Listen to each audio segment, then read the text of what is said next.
I returned home after a difficult operation. My heart was barely beating in my chest, and my belongings were gone. I asked my daughter, "What happened?" She replied coldly, "We thought you wouldn't come back, so we threw everything away." I was paralyzed with shock. I sat down on the bed and wrote to my lawyer. "You were right. Let's start acting according to plan." My daughter's betrayal turned into revenge. They suffered consequences that could not be avoided. Before we continue, please subscribe to the channel and write in the comments what time it is where you are now. The taxi driver kept glancing at me in the rearview mirror, probably wondering if I collapsed before we reached my street. I pressed one hand against my chest, feeling the bandages beneath my shirt, and tried to breathe normally. 2 weeks since they'd cracked my ribs open and rerouted the plumbing around my heart, and I still felt like someone had parked a truck on my sternum. "Can we make a quick stop?" I asked my voice. "There's a jewelry store on Morrison." The driver nodded. I'd promised Helen that pendant weeks ago when she'd visited me in the hospital before surgery. She'd looked so worried, holding my hand while the nurses prepped me. I could still see her face, pale and drawn as she whispered, "Please don't leave me, Dad." I wasn't going to leave her. I'd survived, and now I owed her a promise kept. The jeweler wrapped the gold pendant carefully, a delicate thing with filigree work, $800, that made my retirement account wheeze. But Helen had admired it in the window months ago, and I remembered. That's what fathers do. We remember. Back in the taxi, I held the small velvet box like it contained something fragile and alive. Through the window, Portland slid past in autumn colors, the trees along Stark Street already starting to turn. The driver made the turn onto my street in Laurelhurst, and I felt myself relax for the first time in weeks. Then I saw the truck. A large moving van sat in my driveway, back doors yawning open. 2 men in workclothes were carrying my antique mahogany desk down the front steps, the desk my grandfather had built in 1952, worth more than my car. I watched them angle it through the doorway, their movements practiced and efficient. "Stop," I said. "Stop right here." My hands shook as I fumbled for my wallet. I paid the driver, overtipped him in my confusion, and pushed myself out of the taxi before it had fully stopped. The jewelry box felt slippery in my grip. One of the movers was already heading back inside. The other was strapping my desk into the truck bed, securing it with professional ease. This wasn't improvised. This was organized. Helen appeared in the doorway carrying a cardboard box. Our eyes met. She froze on the top step, the box tilting in her arms. I could see picture frames through the open flaps, my reading glasses resting on top, the coffee mug my late wife gave me. "Dad." Her voice sounded strange, high and tight. "You're alive. Not thank goodness you're home. Not." We were so worried. Just that odd inflection on alive, as if my continued existence was somehow surprising, inconvenient. "What's happening?" I moved toward the steps, my chest screaming with each breath. "Why are these men taking my furniture? We thought you wouldn't make it back." She said it simply, factually. We started clearing things out. The words didn't make sense. I'd called her this morning from the hospital, told her I was being discharged. She'd known I was coming home. Glenn appeared behind her, filling the doorway with his bulk. He had my laptop under one arm, my laptop with 10 years of research notes and personal files. He looked at me the way you'd look at an unexpected bill in the mail, annoyed, inconvenienced. "Well, old man," he said, "your time's up anyway. This house is too big for you alone." He didn't move aside.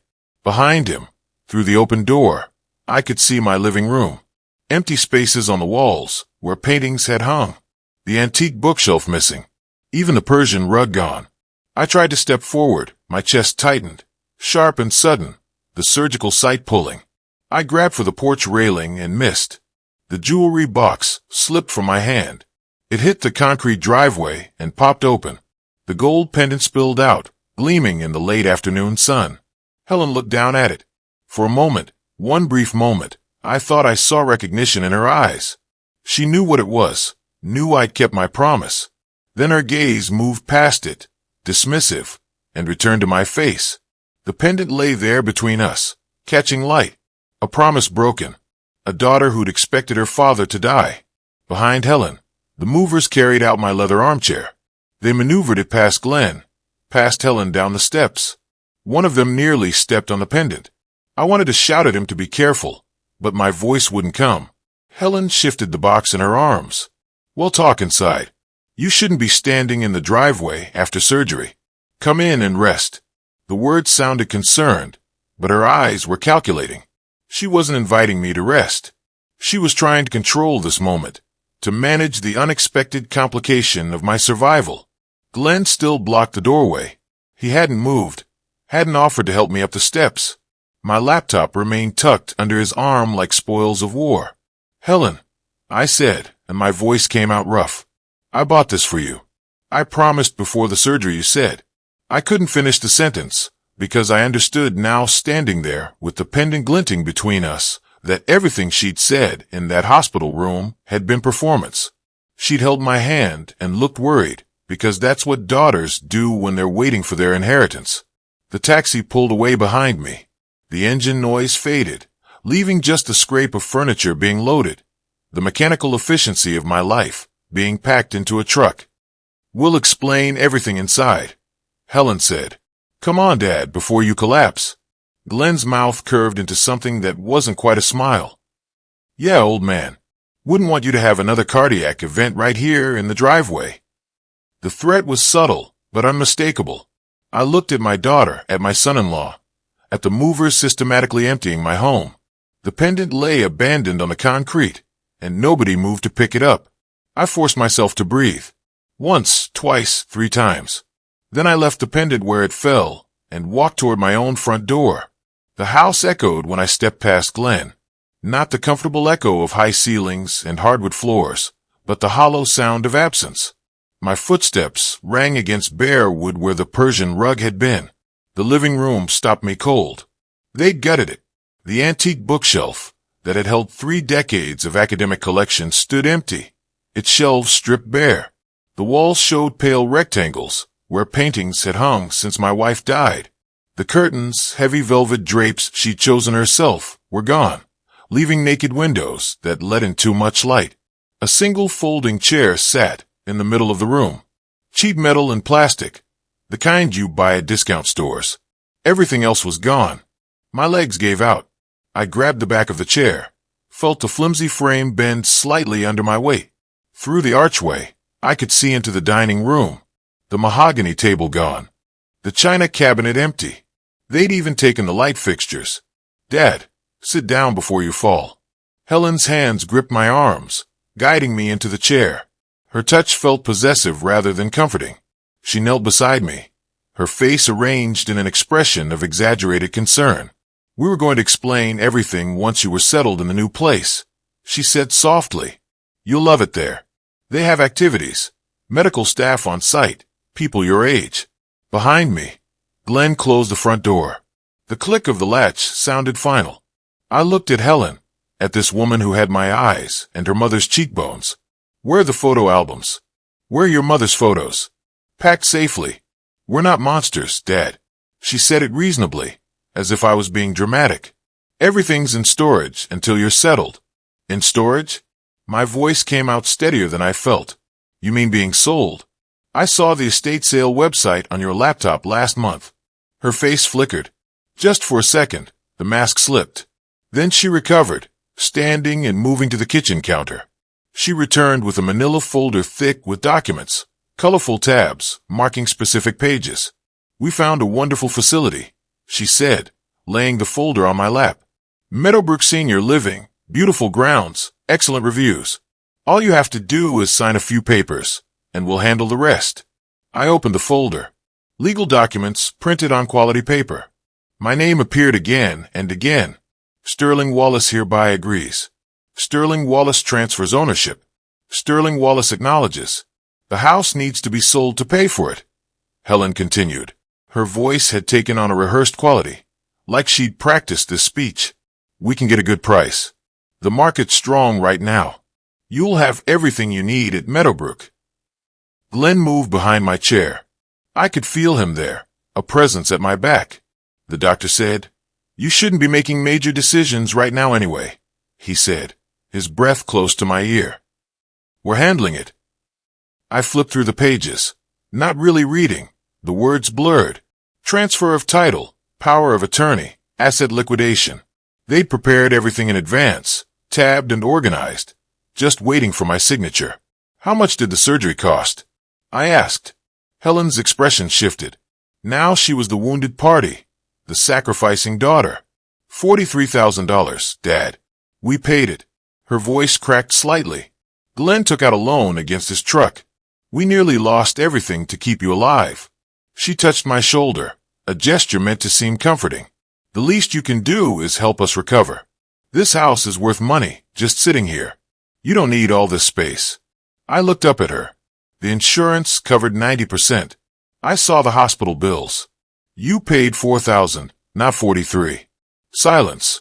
Her jaw tightened almost imperceptibly. We've been supporting you for 3 years, she said, voice hardening. Your utilities, your property taxes, your medications. It adds up, Dad. Supporting me. Something cold and clear was settling in my chest, replacing the surgical pain. I've been paying your rent, your car insurance, your credit cards. That's what parents do. Her tone turned sharp. They take care of their children. Glenn's hand landed on my shoulder, heavy and deliberate. Sign the papers, old man, or we'll have you declared incompetent. The doctors will back us up. You just had major surgery. How's that heart feeling right now? You look pretty shaky. My left hand moved to my pocket. The motion felt natural, unnoticed. My fingers found my phone, unlocked it by touch. I'd learned the pattern years ago. Could navigate the screen without looking. Helen was still talking, listing her sacrifices, explaining how much she'd given up to care for her aging father. Glenn's fingers dug into my shoulder, a reminder of his presence. I typed slowly, one-handed, thumb moving across the screen in my lap. You were right. Begin acting according to plan. I sent it to the contact saved only as RF. When I looked up, something had changed in my face. I felt it. A hardness settling around my eyes and the set of my jaw. I need to think, I said quietly. I'll review these with someone qualified. Someone qualified? Helen's voice rose slightly. Like who? You don't trust your own daughter now. The phone felt warm in my pocket. The message was sent. The plan was activated. I looked at my daughter. Really looked at her. At the woman who'd held my hand in the hospital while mentally calculating the value of my estate.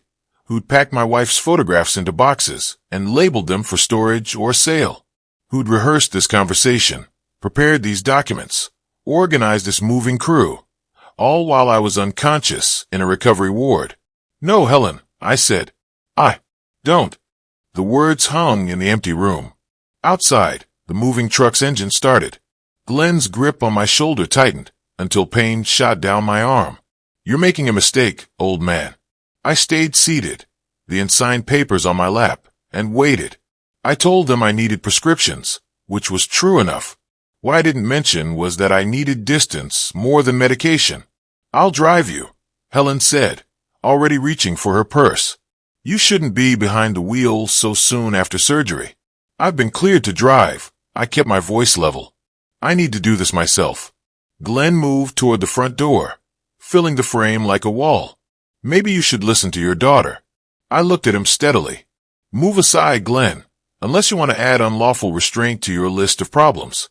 Something in those words, the specific legal terminology, made him hesitate. He stepped back.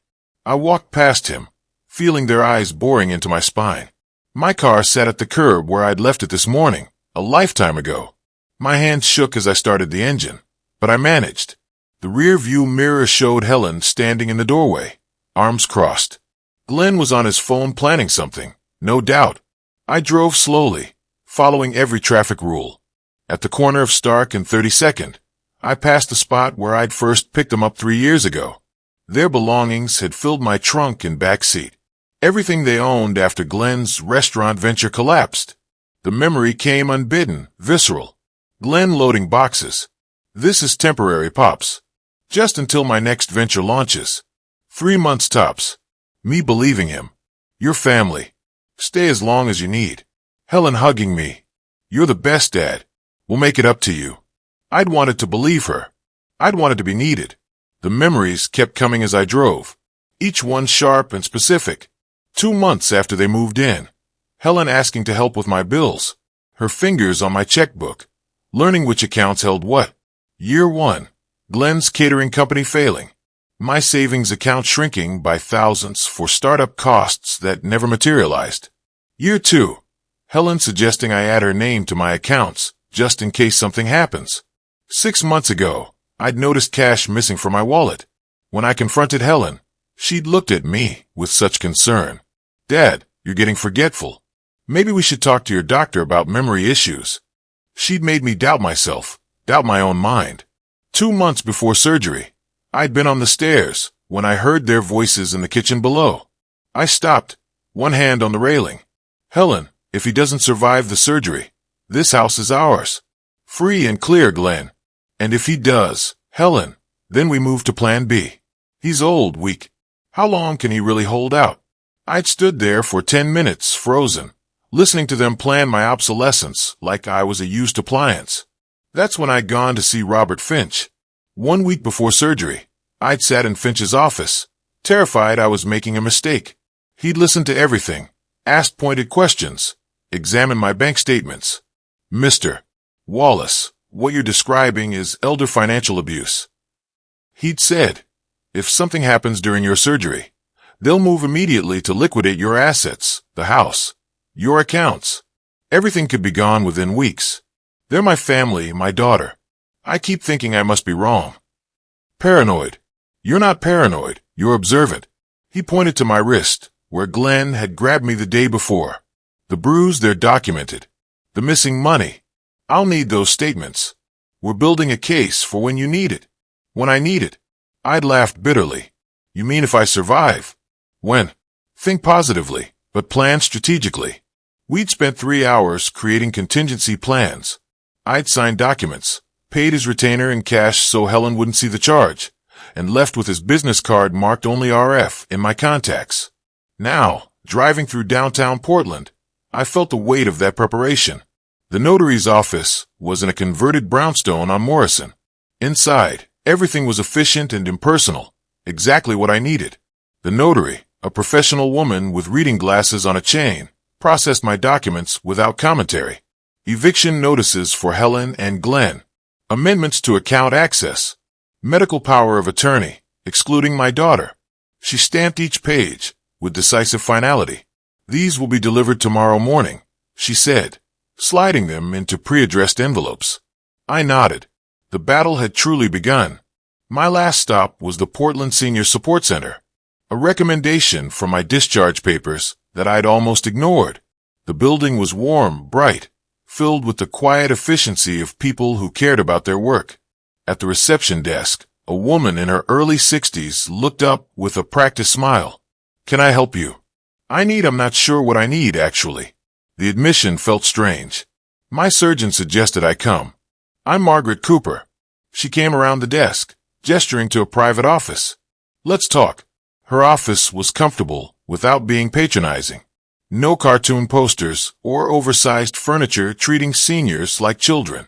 We talked about post-surgery needs, medication schedules, support systems, standard intake questions. I answered mechanically until she asked about family. My daughter lives with me, I said carefully. And is she supportive? I must have hesitated too long. Margaret's eyes sharpened. May I see your hands, Mr. Wallace? I extended them reluctantly. She took my wrists gently, turning them to catch the light. The bruises were fading, but still visible. Dark finger-shaped marks. Did someone grab you? The question was professional, not accusatory. I found myself answering honestly. My son-in-law, the day before my surgery, we had a disagreement about my care. Margaret didn't gasp or overreact. She simply wrote something in her notes, then slid a business card across the desk. On the back, she'd written a phone number by hand. If you need anything, and I mean anything, call me. Day or night. I looked at her. Really looked. She wasn't offering pity. She was offering alliance. Thank you, I said. I haven't talked to anyone about this. I felt ashamed. You have nothing to be ashamed of. Her voice was firm. They do. I was placing her card carefully in my wallet when my phone buzzed. A text from Finch. Documents filed. Tomorrow morning they'll know you're serious tomorrow. I looked at Margaret, who was watching me with quiet concern. Be careful tonight, she said. People who are cornered get dangerous. I'd returned to the house after dark, avoided all conversation, and slept fitfully in the guest room. Morning came too soon, and not soon enough. I made breakfast for 3, knowing it might be the last civil meal we'd share. Eggs, toast, coffee. Each action deliberate, controlled. When Helen entered the kitchen, I slid a mug toward her, without looking up. Morning, she said, cautious. Glenn appeared behind her, equally wary. I waited until they were seated. I thought about what you said. You're right. This house is too big for me now. The words tasted like ash, but I continued. If we're going to sell, let's do it properly. I've called an appraiser. Helen's face transformed. Dad, that's really mature of you. I'm glad you're being reasonable. I want to make sure we get the best price. I met her eyes. After all, it's the family home. It deserves respect. She heard only capitulation. I saw her exchange a triumphant glance with Glenn. At 9:30, the appraiser arrived. Karen was professional, efficient, carrying a tablet and laser measure. She moved through the house with practiced ease, photographing architectural details, measuring rooms, making notes. Helen and Glenn followed her like eager salespeople, pointing out features, the original crown molding, the hardwood floors, the renovated bathroom. In the dining room, Karen paused at the window overlooking the garden. Beautiful property, excellent condition, prime Laurelhurst location. She tapped her tablet, calculating. In this market, you're looking at $850,000, possibly more. Helen's eyes went wide. Glenn actually smiled. That was more than they'd hoped for. I drank my coffee and said nothing. At 10 o'clock, the knock came sharp. Official. I'll get it, I said, moving to the door before Helen could follow. The courier held out a tablet. Registered mail for Sterling Wallace. I signed, accepted the thick envelope. Behind me, I heard footsteps. Helen, curious, Glenn hovering. I used a kitchen knife to open the seal. The documents inside were dense, official, stamped with a law firm's letterhead. I read them silently, my face revealing nothing. Helen's patience broke. She snatched the papers from my hands. Her voice rose as she read aloud. The property known as 2847, Laurelhurst Boulevard, is held in irrevocable family trust. Sterling Wallace maintains lifetime tenure. Legal title transfers to designated beneficiary only upon death of primary tenant. She looked up, face draining of color. What is this? That's the trust my parents established when they bought this house in 1968. I kept my voice neutral. I'm surprised you didn't know about it. You never told me. You never asked. You just assumed. Another knock interrupted her response. I opened the door to Robert Finch, briefcase in hand, wearing a charcoal suit that meant business. Good morning, he said. I'm Robert Finch, Mr. Wallace's attorney. I'm here to ensure this process proceeds legally and clearly. He stepped inside without waiting for invitation. Glenn found his voice. Nobody invited you. This is a family matter. Finch set his briefcase on the dining table with a decisive thump. Mr. Peterson, this stopped being a family matter when you began liquidating my client's assets without authorization. It's now a legal matter. He opened the briefcase, removing additional documents. You and Ms. Wallace have 30 days to vacate the premises. You can't kick us out, Glenn said. We live here. You reside here at Mr. Wallace's discretion, which he is legally entitled to revoke. Finch spread the documents across the table. Eviction notices, trust documents, legal references. Oregon law requires 30 days notice, which you've now received. These are the rules. Karen, the appraiser, stood frozen near the stairs. She cleared her throat awkwardly. I think I have everything I need. I'll send you the full report, Mr. Wallace. She practically fled. Helen turned on me. Her face contorted. After everything we've done for you, we gave up our lives to take care of you. We've been here day after day making sure you're okay. You've been here spending my money. I kept my voice steady. There's a difference. How dare you? I'm your daughter. I know. The words came quietly. That's what makes this hurt so much. Glenn stepped forward, fists clenched. You think you're smart, old man. You think this is over? We'll fight this. We'll have you declared incompetent. You're not well. I'm well enough to see what you are. Glenn moved toward me. What did you say? Finch stepped smoothly between us, hand raised. Mr. Peterson, I'm a witness now. Any physical threat or contact with my client will result in immediate police involvement and a restraining order. I'd advise you to step back. Glenn did, but his face promised violence deferred, not abandoned. Helen swept her arm across the counter. My coffee mug shattered on the floor. Fine, we'll leave, but you'll regret this. You'll die alone in this big empty house, and no one will care. No one will even find you for days. I straightened my spine, looked at her directly. I'd rather die alone with dignity than live, surrounded by people waiting for me to die, so they can sell my life. Silence. Helen had no response. I turned to Finch. Thank you for being here. 30 days. Finch said to Helen and Glenn. I suggest you start packing. They retreated to their room, slamming the door. Finch gathered his documents, returned them to his briefcase. At the front door, he paused. Watch yourself, he said quietly. They have 30 days, and people get dangerous when cornered. Consider staying elsewhere part of that time. This is my house, I said. I'm not leaving. He nodded slowly. Then be careful. Keep your phone charged and call me if anything escalates. After he left, I stood in the empty living room, surrounded by bare walls and missing furniture. Through the closed bedroom door, I heard Helen and Glenn's voices. Low, urgent planning. Margaret's card was in my wallet, Finch's number in my phone. I wasn't alone, but I was still in the house with them. 30 days suddenly seemed very long.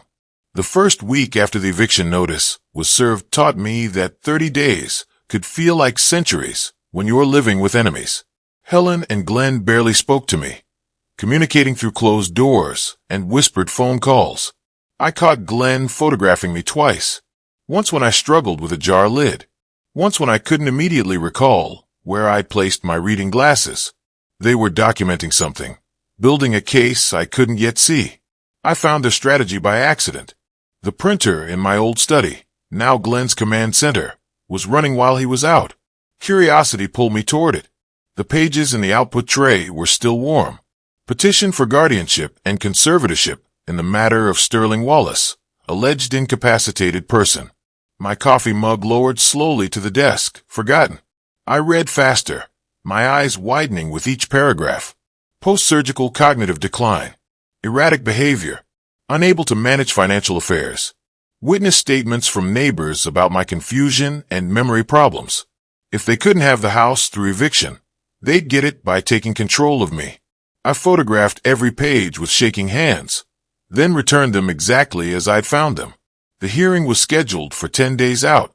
10 days to prove I was competent or lose everything. Not just the house, but my autonomy, my decisions, my life. Over the next few days, Glenn's provocations became systematic. At dinner, he'd make comments about my late wife. What was her name again? You've mentioned it, but I forget. Oh, wait. Do you forget? Always holding his phone, always recording. He moved my medication bottles, then asked if I'd taken my pills. When I couldn't find them immediately, he'd smile. Getting forgetful, Pops. I caught him recording once, demanded he stop. He just smiled wider. It's my phone. I can hold it if I want. You're building a case that I'm incompetent, I said quietly. Why would I do that? Unless you're worried there's evidence. I wanted to rage at him to throw him out bodily, but that's exactly what he wanted. An emotional outburst on camera.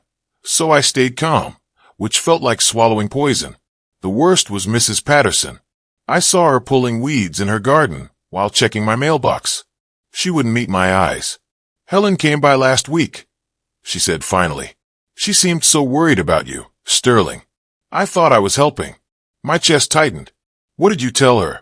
About the time you asked me about my roses twice in one morning. Helen said you'd done that kind of thing a lot. Forgetting conversations. Repeating yourself. She asked me to write a statement. I remembered that morning. I'd asked about her garden. Then my phone rang. Finch with urgent information. When I saw Mrs. Patterson. 10 minutes later, I'd asked again, distracted by the call's content. Not dementia, just a busy morning. She made it sound worse than it was. Mrs. Patterson said. "I'm sorry, Sterling. I know you meant well." I kept my voice gentle, though inside I was reeling. How many other neighbors had Helen manipulated this way? That night, I couldn't sleep. I sat at the kitchen table at 2 a.m, staring at the guardianship petition pages on my phone. Each alleged incident had a grain of truth stretched into a lie. The jar I couldn't open. I just had sternum surgery. Anyone would struggle. The forgotten glasses. I'd been tired, not demented. But how do you prove that? How do you prove you're not incompetent? My hand found Margaret's business card in my wallet. I stared at it for 20 minutes before I dialed. She answered on the second ring. "Sterling, what's wrong?" Just hearing her voice steadied me. "I'm sorry to call so late. I didn't know who else to call." "Don't apologize. What's happened?" Helen filed a guardianship petition. She's trying to have me declared incompetent. The hearing is in 10 days. If she wins, she controls everything. My money, my medical decisions, where I live. The eviction notice becomes meaningless if I'm declared incompetent. If she wins, she controls your life, Margaret said. But she's not going to win. I'm coming over. It's 2 o'clock in the morning. I'm already getting dressed. She arrived 28 minutes later, wearing a coat over pajamas, carrying a thermos of tea and a notepad. She sat across from me, poured tea into 2 mugs like she'd lived in my kitchen forever. "Tell me everything on that petition, every incident, every witness.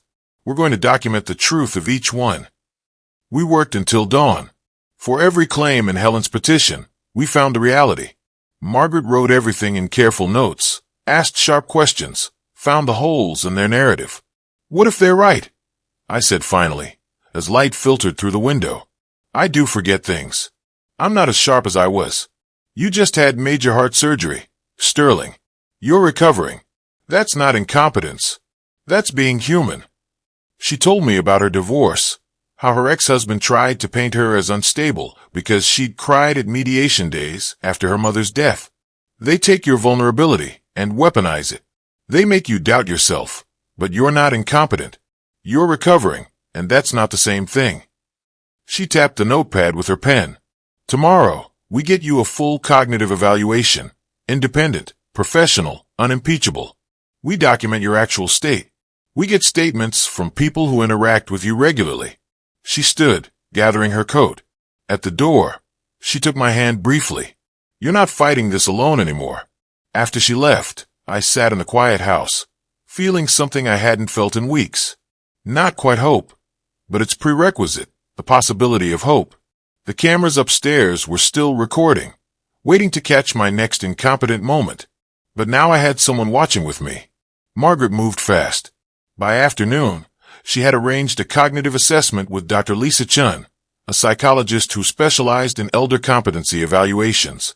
Over the next 2 days, she helped me document every incident in Helen's petition, finding the truth buried under exaggeration. By the 3rd morning, I sat in Dr. Chen's office, trying not to let my anxiety show.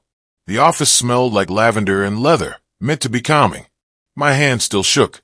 Dr. Chen was thorough. She placed cards face down, asked me to remember their order. I studied them, flipped them back, got most right, missed one. My jaw tightened. Was that enough to fail? She made a note, no expression visible. Later, she asked me to solve a practical problem. If you need medication 4 times daily, 6 hours apart, starting at 8 a.m., when are your doses? I calculated aloud. 8 a.m., 2 p.m., 8 p.m., 2 a.m. She nodded, wrote.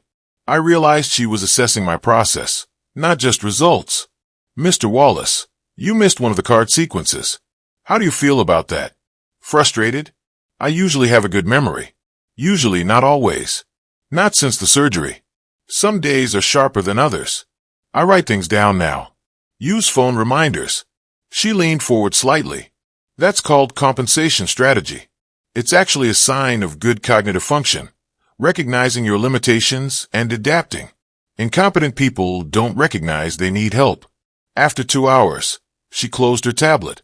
"Mr. Wallace, you show normal age-related cognitive changes and temporary post-surgical effects, but you are absolutely competent to manage your affairs. I'll have my report ready in 2 days." I nearly wept with relief. While I was being evaluated, Margaret returned to my house. I'd given her a key to pick up documents Finch needed. Helen and Glenn were out. She gathered papers from my office, working quickly. Then she heard the front door.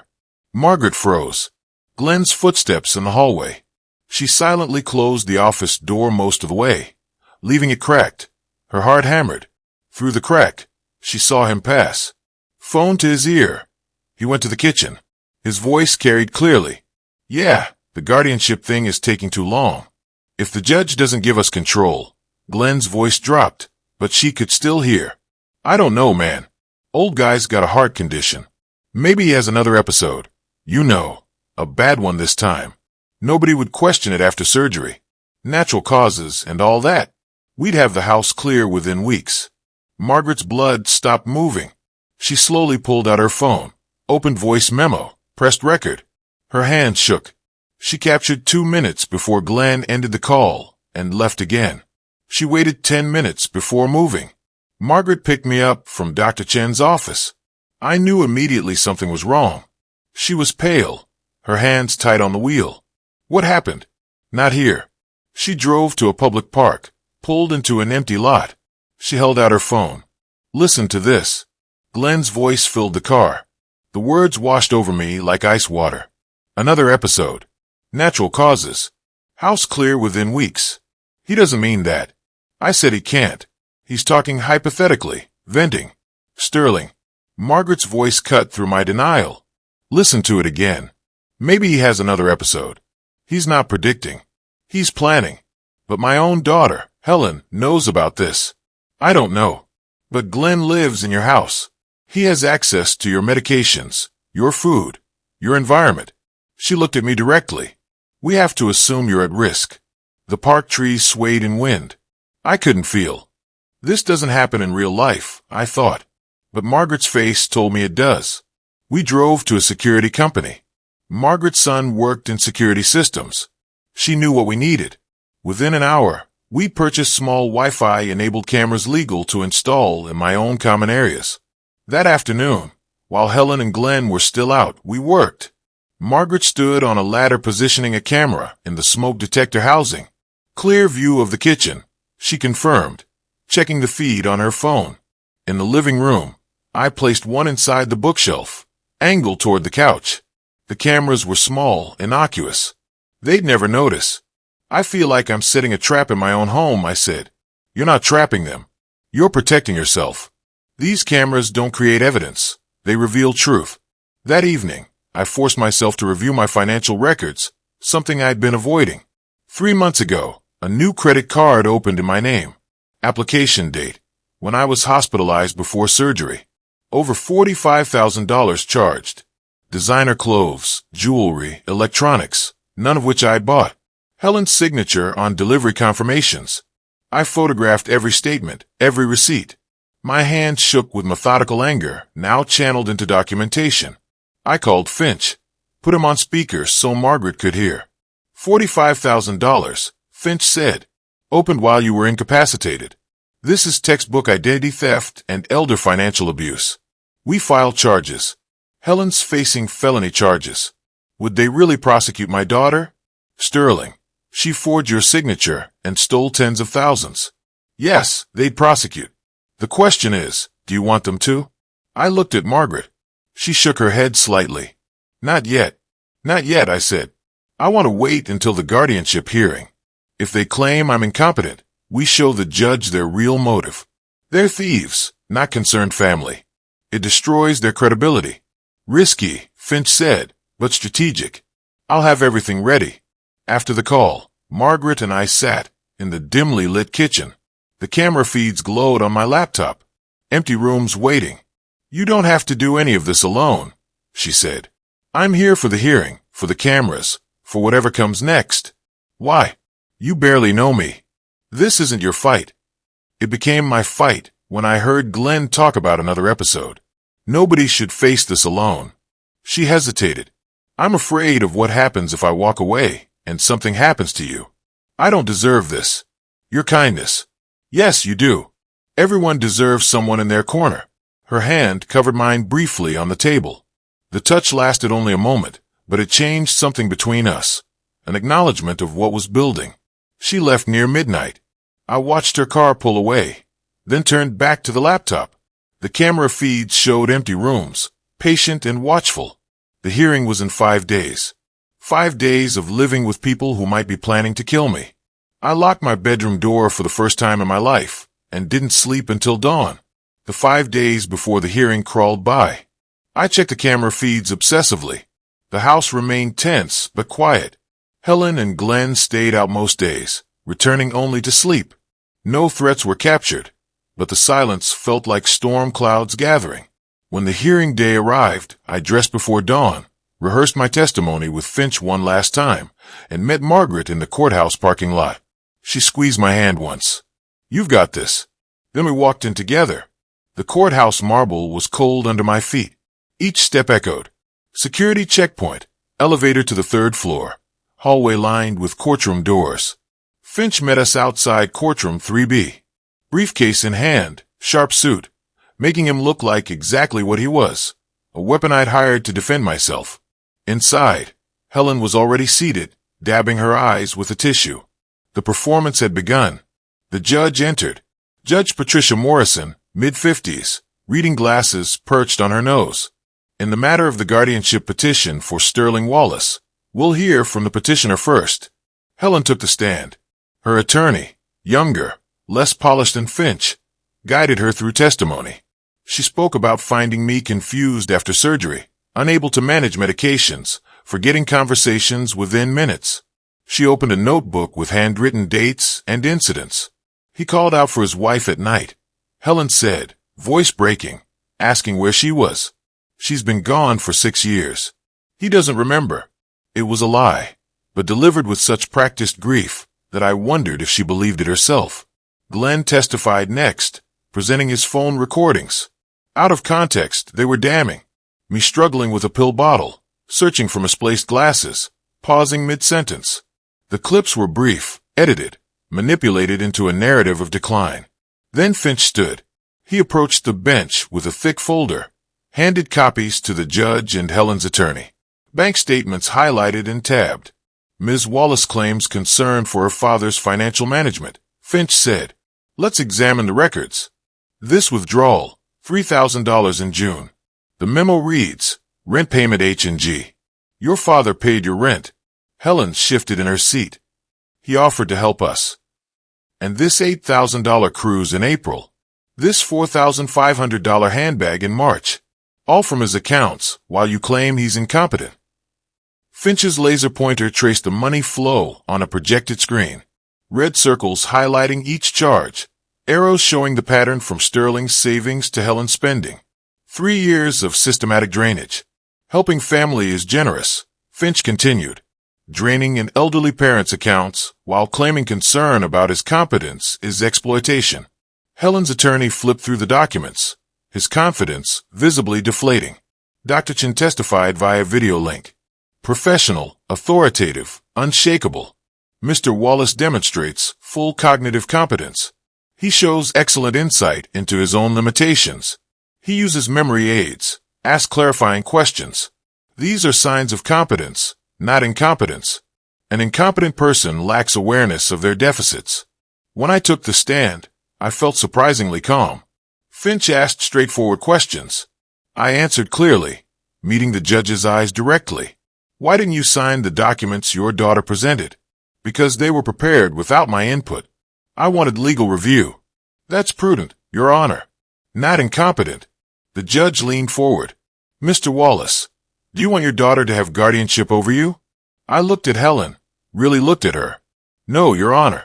3 years ago, I welcomed my daughter into my home when she needed help. She repaid that kindness by treating me like an ATM.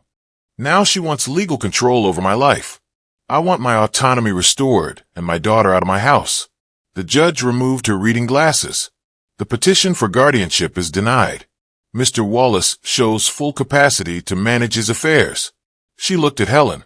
Furthermore, the financial evidence suggests this petition may have been motivated by exploitation rather than genuine concern. Ms. Wallace will cooperate with the existing eviction notice. Any further legal harassment may result in sanctions. The gavel struck once. Final. Helen's face went white. Her attorney packed quickly, avoiding eye contact. I felt my knees weakened with relief. Margaret's hand steadied me from behind. In the courthouse corridor, Glenn exploded. He got in my face, shouting, "You selfish fool. You're destroying your own family." "I'm protecting myself from thieves," I said quietly. "You'll regret this. You'll die alone, and we'll still get everything." Finch held up his phone. "That's a threat, Mr. Peterson on camera. You're making excellent evidence for a restraining order." Security guards approached. Glenn backed off, but his eyes promised violence deferred. That evening, Helen and Glenn left immediately after the hearing, staying elsewhere. Margaret brought wine and takeout from my favorite restaurant. We ate at the kitchen table, where we'd spent so many nights, strategizing. After dinner, Margaret stood and put on music from my record collection. Coltrane, gentle and smoky. She extended her hand. We danced slowly in the kitchen, barely moving, her head near my shoulder, my hand on her waist. Neither of us spoke. The moment felt fragile, like naming it might break it. When the song ended, we stood close, still holding each other. "Stling," she said softly. "What happens now?" I realized she wasn't asking about Helen and Glenn. The victory was Tuesday. By Thursday morning, I sat in the police station, the folder of credit card evidence in front of me. I'd rehearsed what to say, but when Detective Morrison asked me to start from the beginning, the words came harder than expected. I need to report identity theft. My daughter opened a credit card in my name, without my knowledge or permission. Detective Morrison was thorough, mid-40s, sharp eyes that had seen too many families destroy each other over money. She photographed each document, the credit card statements, the forged application, hospital records, proving I was unconscious when it was filed. "When did you discover this?" "About 2 weeks ago. I'd been avoiding my finances. After the surgery, with Helen controlling so much, I'd stopped looking." "Why didn't you report immediately?" "I was fighting a guardianship petition. My attorney advised waiting until that was resolved. If I filed charges while Helen was claiming I was incompetent, it would look like retaliation." Morrison nodded. She'd seen this pattern before. "Based on this evidence, we have probable cause. I'll bring your daughter in for questioning." That afternoon, 2 detectives arrived at my house. Helen was packing boxes, preparing to move out. When Detective Morrison introduced herself and asked Helen to come to the station, Helen's face drained of color. "About what?" "Credit card fraud and identity theft.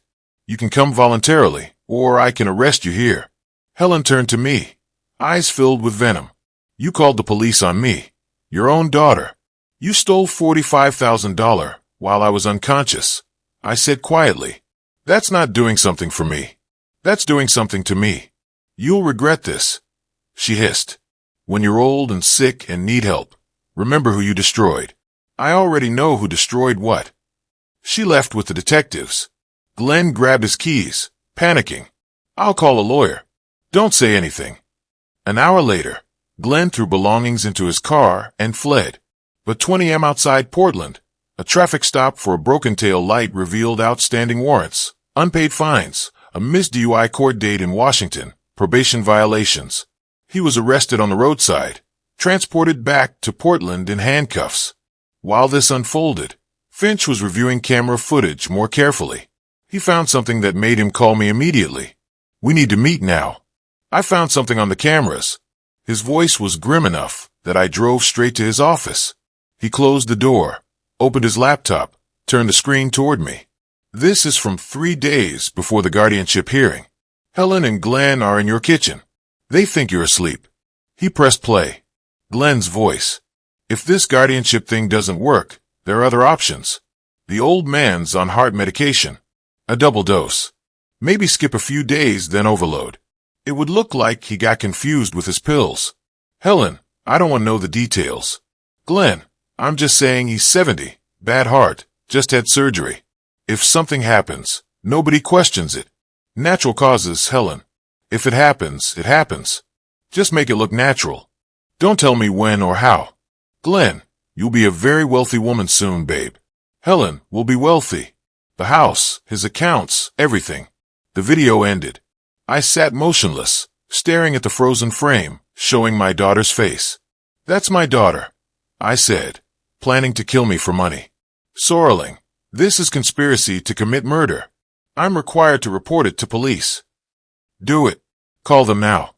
Take a moment. Process this." My hand rose slowly to cover my mouth. Then it dropped. "I've processed it. I raised her. I loved her, and she was going to kill me." My voice cracked. "Call the police." Finch made the call. I sat in his office chair, staring at nothing. For weeks, I'd been angry about the theft, the lies, the manipulation. But this wasn't greed or selfishness. This was casual planning of patricide, discussed like choosing paint colors. If it happens, it happens. As if my life meant nothing. The tears came then, not from fear. I was safe now from grief. For the daughter I'd thought I had who never actually existed. For the family I tried to build after my wife died. For the 3 years I'd welcomed them into my home, believing Helen's smiles were real. Finch sat beside me, said nothing. Sometimes there are no words. Later, when I could speak again, I asked what happens now. Police will review the recording and file charges. Combined with the fraud, the guardianship attempt, Glenn's flight. They're looking at serious prison time. "Good," I whispered. It was the first time I'd wanted vengeance instead of justice, and I didn't feel guilty about it. My phone buzzed. "Margaret, thinking of you. Call me when you're ready." I stared at her name on the screen. Margaret, who'd fought beside me, who'd arrived at 2 a.m. when I was afraid, who'd danced with me in my kitchen like we had all the time in the world. She was the only family I wanted anymore. The days after the police took the recording blurred together. Helen and Glenn were arrested within hours. Conspiracy to commit murder, fraud, identity theft, parole violations for Glenn. They were denied bail, deemed flight risks. Finch handled the legal coordination while I moved through my house like a stranger, seeing it fresh without their presence poisoning every room. On the 3rd day, I received a call from the detention center. Helen wanted to speak to me. I almost refused, but some part of me, the father I used to be, needed to hear what she'd say. The detention center smelled like disinfectant in desperation. I picked up the phone handset, heavy and institutional. Through the security glass, Helen appeared. No makeup, jail uniform, hair unwashed. She looked diminished, smaller than I remembered. She started immediately, words spilling out. "Dad, please. This is all a misunderstanding. I never would have hurt you. Glenn said those things, not me. I was scared to disagree with him. You know how he is." I stayed silent, just listened. "I never would have let him hurt you. I was going to warn you. The police are twisting everything. I made mistakes. I know that. But I'm still your daughter. You're all I have." Her performance was practiced. Desperate. Tears on cue. The concerned daughter act she perfected. I let her finish. Then I spoke, my voice level and cold. "You threw away my belongings while I was in the hospital, thinking I wouldn't come back. Now I'm throwing you out of my life permanently." I placed the handset back in its cradle. Helen's mouth kept moving on the other side of the glass. She was shouting now, soundless behind the barrier. I stood, turned, walked away. The door closed behind me with a heavy click. Outside, sunlight hit me like a physical force. Margaret was waiting in the parking lot, leaning against her car. She didn't ask how it went. She could see it on my face. We drove to a quiet park, sat on a bench overlooking a lake. I talked slowly at first, then faster, about raising Helen, about her mother who died when Helen was 15, about the signs I'd missed or ignored. Margaret listened, sometimes holding my hand, sometimes just sitting close. When the tears finally came, deep racking sobs I'd been holding back for weeks, Margaret held me. Not the tears of a victim, but the tears of a father grieving a daughter who never existed the way he'd imagined. The next day, I met with Assistant District Attorney James Park. He explained the charges, potential plea deals. Helen's attorney wanted to negotiate, drop the attempted murder charge. Helen might get probation on the fraud. Park looked at me. "It's your call. You're the victim. If you want to show mercy." "No mercy." My voice was firm. "They planned to kill me. Not in passion, not in confusion. They discussed methods. That's not a mistake. That's calculation." I want them to face full consequences. Park nodded, made notes. Glenn's facing serious time. Helen will likely try to cut a deal by testifying against him. If she cooperates, what would she get? Probably supervised probation, restitution, and a felony record. No jail time. I considered this. That's acceptable, but I want restitution in full, and I want her inheritance rights legally severed. We can include those terms in the plea agreement. 2 days later, I returned home to find a court-appointed officer supervising the removal of Helen and Glenn's belongings. Everything they'd brought into my house was being packed, inventoried, stored. I watched from the doorway as furniture left, clothes left, electronics left. The officer handed me a receipt. These items are now in public storage. They can claim them when released or after 30 days. You can dispose of them. I signed. The house echoed. Empty in places. But the emptiness felt clean, not lonely. Margaret arrived as the truck pulled away. She looked around the bare living room. Want help making it yours again? I smiled for the first time in days. Yes, let's start over. 1 week later, Finch called. Helen had accepted a plea agreement. Guilty to fraud, identity theft, and conspiracy. 3 years supervised probation, felony conviction. 500 hours community service, and $87,000 in restitution. Most crucially, she was legally disinherited, a court order stating she had no claim to my estate. Glenn received 18 months in prison for conspiracy to commit assault, fraud, parole violations, and his outstanding warrants. I received the news with grim satisfaction, not vengeance, justice proportional to the crime. That evening, I sat alone in my kitchen. The same kitchen where Margaret and I had strategized, where I discovered the fraud, where we danced. I thought about the journey, from hospital discharge to this moment. I'd lost a daughter, but she wasn't who I thought she was anyway. I'd gained clarity, autonomy, and the respect of having stood up for myself. Most importantly, I'd gained Margaret.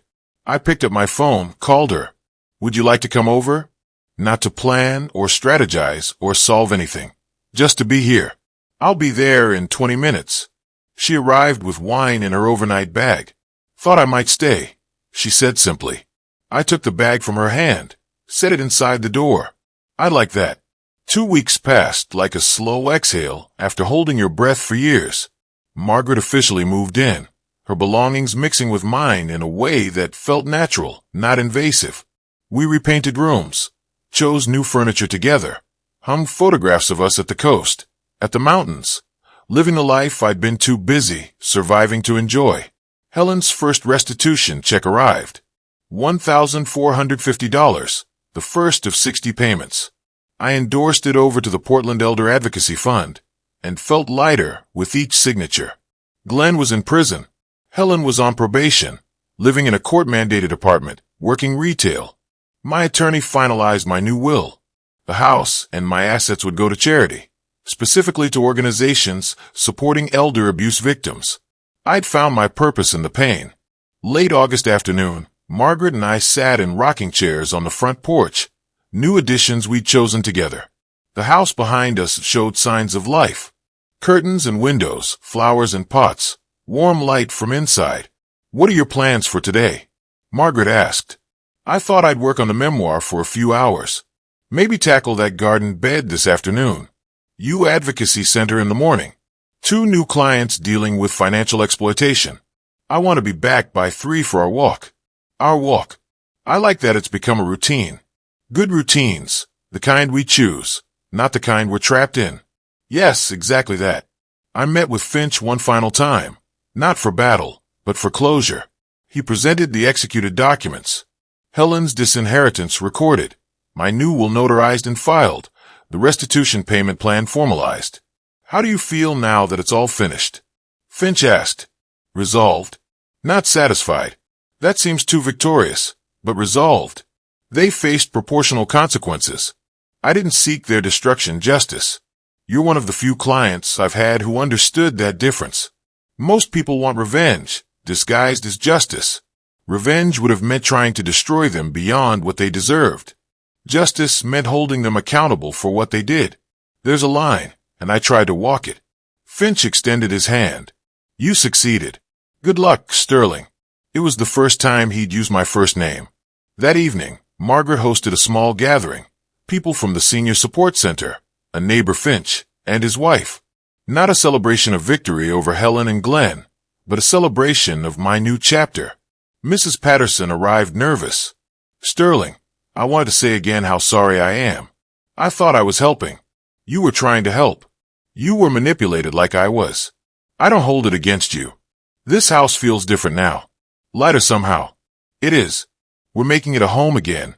After the guests left, Margaret and I returned to the porch. We talked about plans. A trip to Europe next spring. I'd always wanted to see Rome. Margaret wanted Paris. Art classes at the community center. Volunteer work with elder advocacy groups. So, Rome in the spring. Are you serious about that? Margaret asked. Completely. I've wanted to see the Colosseum since I was teaching Roman history.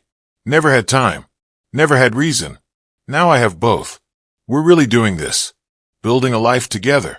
Is that a question or a statement? A statement, but one I like saying out loud, making it real. It's real. You're here. I'm here. This is real. We sat in comfortable silence. Then I asked, do you think about her, Helen? Sometimes. Do you? Less often than I expected. When I do, it's not anger anymore. It's just sad. Like mourning someone who died, except they didn't die. They just never existed the way I thought. That's grief, too. Valid grief. I know. I'm working through it. But here's the thing. I don't regret fighting back. I don't regret any of it. If I'd let her take control, I'd be in a nursing home right now, or worse. Instead, I'm here with you. You saved yourself. That's what I love about you. You learned to fight for your own life. I paused. What do you love about me? Yes. What I love. Is that okay? That's more than okay. As the sun set, we sat close, her head on my shoulder. Inside, the house glowed with warm light, windows visible from the street, a beacon of life and warmth. I thought this house would be my tomb, I said quietly. Instead, it's my beginning. Margaret lifted her head, looked at me. Our beginning. I smiled, nodded. Our beginning. I want this to work. Us. It already is working. We're already here. This is it working. I laughed. That's simple. That's simple. We choose each other every day. That's all love is. We sat as darkness fell. I wasn't afraid of the night, because we'd face it together. The house was mine. The life was mine. And the woman beside me. She chose to be here. That was the greatest victory of all. If you like this story, please like this video, subscribe to the channel, and share your impressions of this story in the comments. To listen to the next story, click on the box on the right. Thank you for watching.